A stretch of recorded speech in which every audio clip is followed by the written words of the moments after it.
Hello बच्चों, good morning. आज की तारीख है 21 फरवरी 2024। आज के करंट अफेयर क्वेश्चन और लल्लन टॉप प्रश्नों में आप सभी का स्वागत है। यह current affair class Kumar Gaurav sir के करंट अफेयर से लिया गया है। आज के क्लास में आप सभी को कुछ डिफरेंस देखने को मिलेगा, क्योंकि मैं लल्लन टॉप प्रश्नों में मैं खुद प्रश्न करूंगा और आप सभी को अपना जवाब चूज करना है। ठीक है, तो चलिए शुरू करते हैं। और फ़ोन की बैटरी भी डेड होने वाली है, इस वजह से आज की क्लास थोड़ी छोटी रहेगी, क्योंकि बाकी के जो कंटेंट बचेंगे हम उसको इवनिंग में करा देंगे। ठीक है, हमारे यहाँ पे लाइट भी बिगड़ गई है, इन्वर्टर भी बैठ गया है, तो इस वजह से हम करंट अफेयर के 5 क्वेश्चन लेंगे और शाम को 5 क्वेश्चन ले लेंगे। और आज के करंट अफेयर में मैंने बताया कि प्रश्न मैं करूँगा और आप सभी को जवाब देना है। तो बिना टाइम वेस्ट किए हुए शुरू करते हैं आज के अपने 21 फरवरी के करंट अफेयर क्वेश्चन, जो कि दैनिक समसामयिक सभी प्रतियोगी परीक्षाओं के लिए महत्वपूर्ण प्रश्न है। हमारा आज का पहला प्रश्न है, हाल ही में लॉन्च निजी चंद्रमा लैंडर ओडिसियस का संबंध किससे है? तो हाल ही में निजी चंद्रमा लैंडर ओडिसियस का संबंध किससे है, ये आप सभी को बताना है। तो इसका सही जवाब हो जाएगा ऑप्शन सी, यूएसए से। इसके बारे में पूरी व्याख्या देख लेते हैं।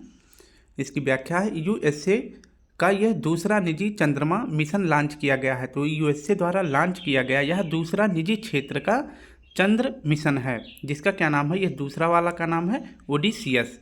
अगर बात करें कि इसको किस रॉकेट से लॉन्च किया गया है, तो फॉल्कन 9 रॉकेट से लॉन्च किया गया है। और यह रॉकेट पूछे किस कंपनी का है, तो यह स्पेस एक्स कंपनी का है। और इसके मालिक कौन है? तो एलन मस्क हैं। ठीक है, नेक्स्ट देख लेते हैं। इस ओडिसियस में जो लैंडर यूज किया गया है उसको किस कंपनी ने बनाया है? तो इंटूरेटिव कंपनी ने बनाया है। अगर बात करें ये दूसरा निजी क्षेत्र का चंद्रमा मिशन था, तो पहला वाला कौन था? तो पहले का नाम था पेरेग्रीन था। क्या नाम था? पेरेग्रीन था, जो कि चांद के लिए भेजा गया था, लेकिन यह असफल हो गया था। तो पहला निजी क्षेत्र का चंद्र मिशन है पेरेग्रीन, और दूसरा कौन था? दूसरा कौन सा है? तो वो ओडिसियस है। इसे भी हाल ही में फॉल्कन 9 रॉकेट से लॉन्च किया गया है, ये आपको याद रखना है।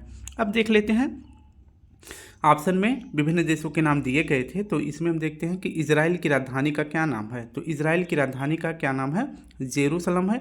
और इजराइल की मुद्रा का नाम है न्यू शेकल। यूएई की राजधानी का नाम है आबू धाबी, और यहाँ की मुद्रा का नाम है दिरहम। यूएसए की राजधानी का नाम है वाशिंगटन डीसी, और यहाँ की मुद्रा है डॉलर। जापान की राजधानी का नाम है टोक्यो, और यहाँ की मुद्रा है एन। एन का लोगो इस तरह से होता है। ठीक है, अब आप सभी के लिए प्रश्न है। आप सभी को 4 से 5 प्रश्न देखने को मिलेगा हर करंट अफेयर की मतलब क्वेश्चन में। तो पहले आप सभी को बताना है कि जो चंद्रयान 3 के लैंडर और रोवर का क्या नाम था, जो भारत के द्वारा चंद्रयान 3 भेजा गया था। और कब भेजा गया था, तो मैं आप सभी को ये बता देता हूँ।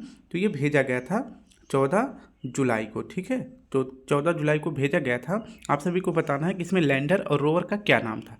मैंने आप सभी को कल की क्लास में भी ट्रिक से याद करवाया था। तो बिल से याद करेंगे तो ये आपका याद हो जाएगा। बी से आपका हो जाएगा विक्रम। ठीक है, ला से हो जाएगा लैंडर। तो जो लैंडर था उसका क्या नाम था? विक्रम नाम था। लेकिन अब देखें तो रोवर का क्या नाम था? तो रोवर के लिए मैंने क्या बताया था? तो रोवर के लिए मैंने प्रा बताया था। ठीक है, प्रा से क्या हो जाएगा? पा से आपका प्रज्ञान हो जाएगा। ठीक है, और इसमें जो रा लगा है इससे आपका रोवर हो जाएगा। तो प्रा में दोनों आ जाएगा। एक तो प्रज्ञान क्या है? तो रोवर। जो रोवर है उसका क्या नाम था? प्रज्ञान नाम था। ठीक है, अब नेक्स्ट देख लेते हैं।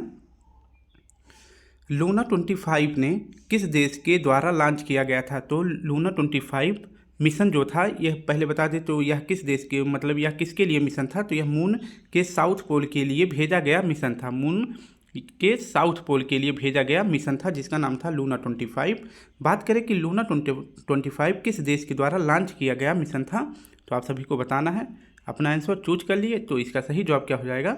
रूस के द्वारा था, जो कि हमारे 23 अगस्त यानी कि जिस दिन हमारा चंद्रयान 3 लैंड करने वाला था, उससे 2 दिन पहले ये चांद के साउथ पोल पे लैंड करने वाला था, लेकिन दुर्घटनावश ये असफल रहा। अब हम अपने आपके ये तीसरा प्रश्न देखते हैं आपका। जी-20 जो है यह किस रॉकेट से लॉन्च किया गया था? तो आप सभी को बताना है कि जी-20 किस रॉकेट से लॉन्च किया गया था। तो ये आपका सही जवाब हो जाएगा फाल्कन 9 के द्वारा लॉन्च किया गया था। और मैंने बताया कि फाल्कन 9 रॉकेट यह किस कंपनी की है? स्पेस एक्स के, और इसके मालिक हैं एलन मस्क।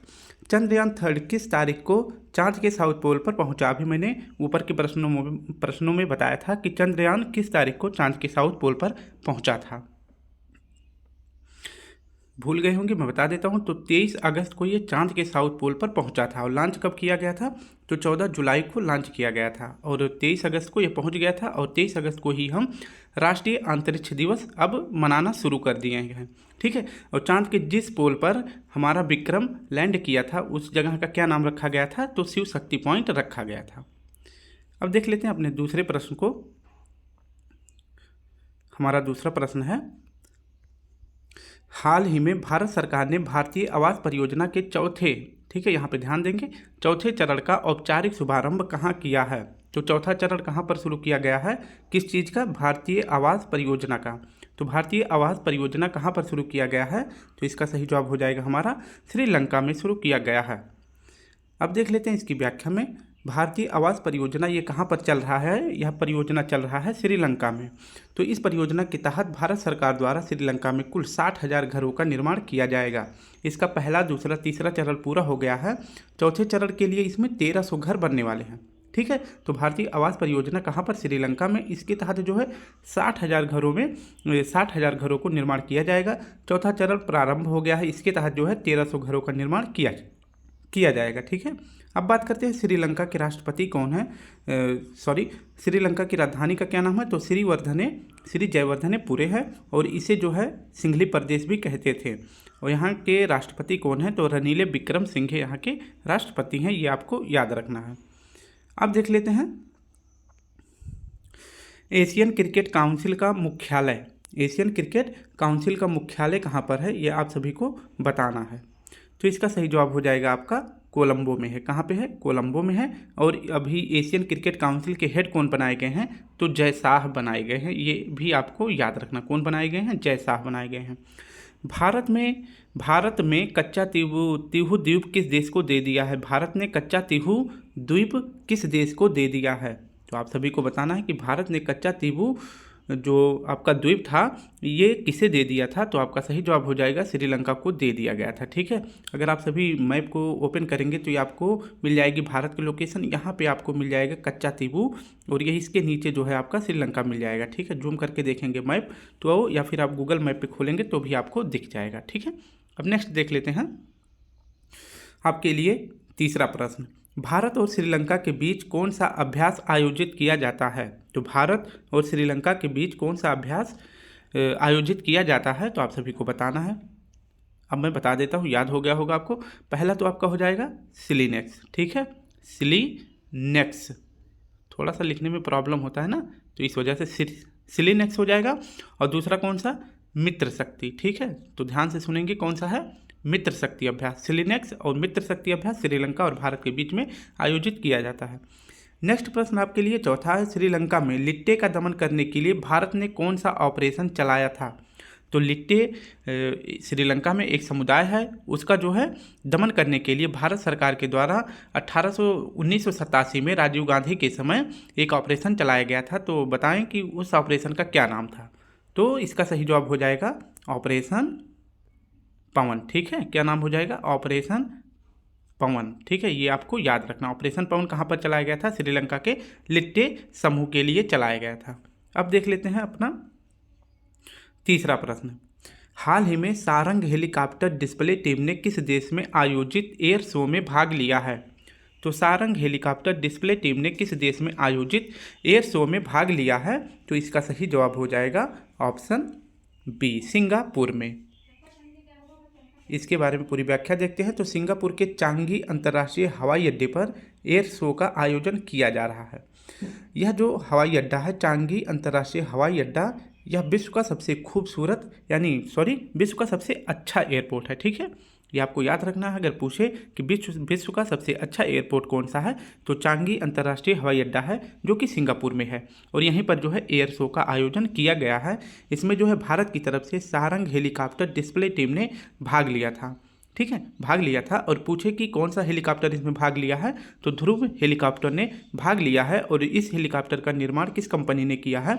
तो हिंदुस्तान एरोनॉटिकल लिमिटेड यानी HAL ने इसको निर्मित किया है, ठीक है। तो ध्रुव हेलीकॉप्टर किसने निर्मित किया है? HAL ने किया है।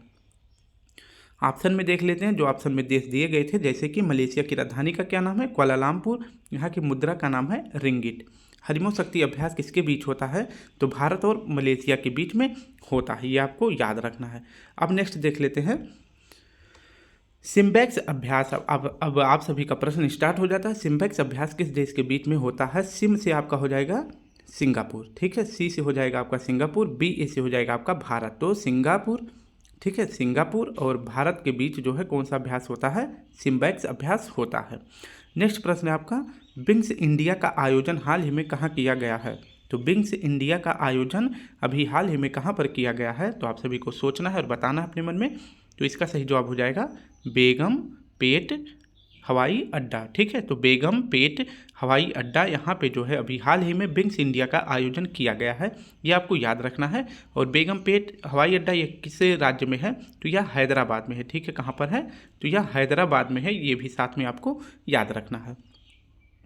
नेक्स्ट प्रश्न देख लेते हैं आपका एयरफोर्स दिवस 2023 का आयोजन कहाँ किया गया है? तो एयरफोर्स दिवस पहले देखते हैं कब मनाया जाता है, तो आप सभी को बताना है। तो यह मनाया जाता है 8 अक्टूबर को। लेकिन बात क्या है कि एयरफोर्स 2023 का आयोजन कहाँ पे किया गया है? तो इसका सही जवाब हो जाएगा प्रयागराज में, ठीक है। 2023 वाला एयरफोर्स का आयोजन प्रयागराज में किया गया था।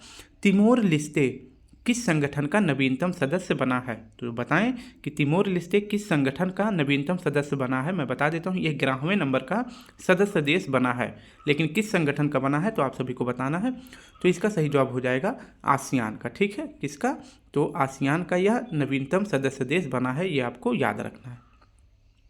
अब नेक्स्ट देख लेते हैं, प्रश्न है हमारा हाल ही में सुप्रीम कोर्ट ने चंडीगढ़ के मेयर पद पर किसे विजेता घोषित किया है? तो अभी आप सभी को सुनकर बहुत अच्छा लगेगा और मज़ा भी आएगा। तो बताएं कि सुप्रीम कोर्ट के ने चंडीगढ़ के मेयर पद पर किसे नियुक्त विजेता घोषित कर दिया है। यहाँ पे जो है सुप्रीम कोर्ट का फैसला आया है, तो बात जो है कुछ विवादित रही होगी, इसलिए जो है सुप्रीम कोर्ट को इन्वॉल्व किया गया है। तो बताएं कि सुप्रीम कोर्ट ने किसे चंडीगढ़ का मेयर पद पर किसे विजेता घोषित किया है? तो हमारा सही जवाब हो जाएगा कुलदीप कुमार को। अब देख लेते हैं कि खेला क्या किया गया था इसमें। अभी जो है चंडीगढ़ में मेयर चुनाव होना था, यानी कि जो यहाँ पर ऑफिसर थे जो चुनाव करवा रहे थे, यानी रिटर्निंग ऑफिसर कौन थे? अनिल मसीह थे। अगर बात करें कि चंडीगढ़ मेयर चुनाव के लिए टोटल कितनी सीटें थी, तो 36 सीट थी। यहाँ पे जो है बीजेपी के कैंडिडेट थे मनोज कुमार, इनको जो है 16 सीटें मिली थी। और आप पार्टी और कांग्रेस पार्टी इन दोनों को जो है मिला के 12 और 8 का पार्टी वोट मिला था, यानी 12 आम आदमी को मिला था और 8 जो है कांग्रेस को मिला था। लेकिन अकेले जो है बीजेपी को कितना मिला था? तो 16 सीटें मिली थी।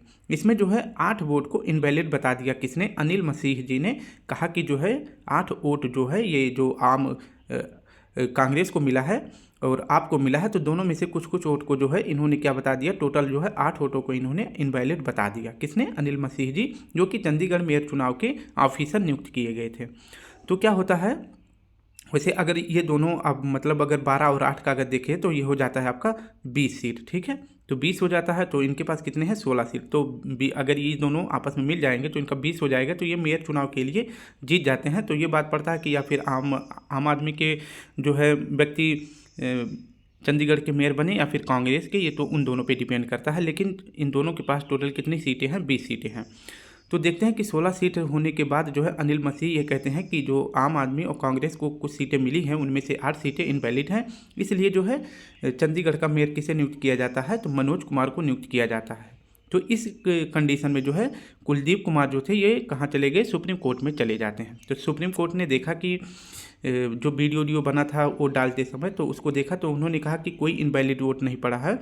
इस प्रकार से जो है सुप्रीम कोर्ट ने किसे चंडीगढ़ का मेयर नियुक्त किया? तो कुलदीप कुमार को नियुक्त कर दिया है, ठीक है। तो अब चंडीगढ़ के मेयर कौन बने हैं? कुलदीप यादव बने हैं। और मेयर चुनाव के लिए पहली बार सुप्रीम कोर्ट को इसमें इन्वॉल्व किया गया है, या पहली बार हुआ है, तो ये भी आपको याद रखना है, ठीक है। अब आप सभी के लिए प्रश्न है, अब अभी हाल ही में चुनाव हुए हैं, तो आप सभी को बताना है कि किस राज्य में कौन से नए मुख्यमंत्री बने हैं। तो राजस्थान के नए मुख्यमंत्री कौन बने हैं? मिजोरम के मुख्यमंत्री कौन बने हैं? मध्य प्रदेश के सीएम कौन है? महाराष्ट्र के सीएम कौन है? और तेलंगाना के सीएम कौन है? तो आप सभी को बताना है। सबसे पहले बताएं राजस्थान के मुख्यमंत्री कौन है?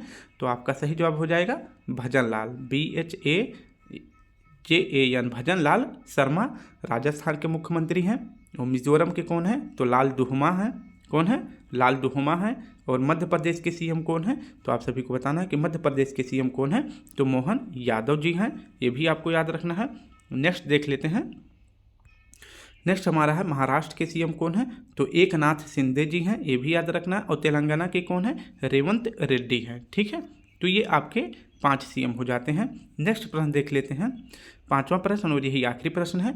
हाल ही में 50वां खजुराहो नृत्य महोत्सव कहाँ प्रारंभ हुआ है? तो हाल ही में 50वां खजुराहो नृत्य महोत्सव कहाँ प्रारंभ किया गया है? तो खजुराहो मंदिर कहाँ पे है? मध्य प्रदेश में। तो ये आप सभी को याद रखना है। तो इसका सही विकल्प हो जाएगा खजुराहो नृत्य कहाँ पे होगा? मध्य प्रदेश में ही होगा। इसके लिए व्याख्या देख लेते हैं। खजुराहो नृत्य यह जो है 50वें नंबर का महोत्सव था और इसका आयोजन कहाँ पे किया गया? तो खजुराहो नृत्य का आयोजन किया गया मध्य प्रदेश में। अगर बात करें कि खजुराहो मंदिर जो है यह किस शैली में बना है? तो यह पंचायतन शैली में बना है। पंचायतन शैली का क्या मतलब होता है? एक मंदिर आपको बीच में मिल जाएगा जो बड़ा वाला रहेगा। इसके बाद आपको 4 मंदिर जो है छोटे छोटे इस चारों कोने पे देखने को मिलेगा। ठीक है, तो यही आपका हो जाता है पंचायतन शैली।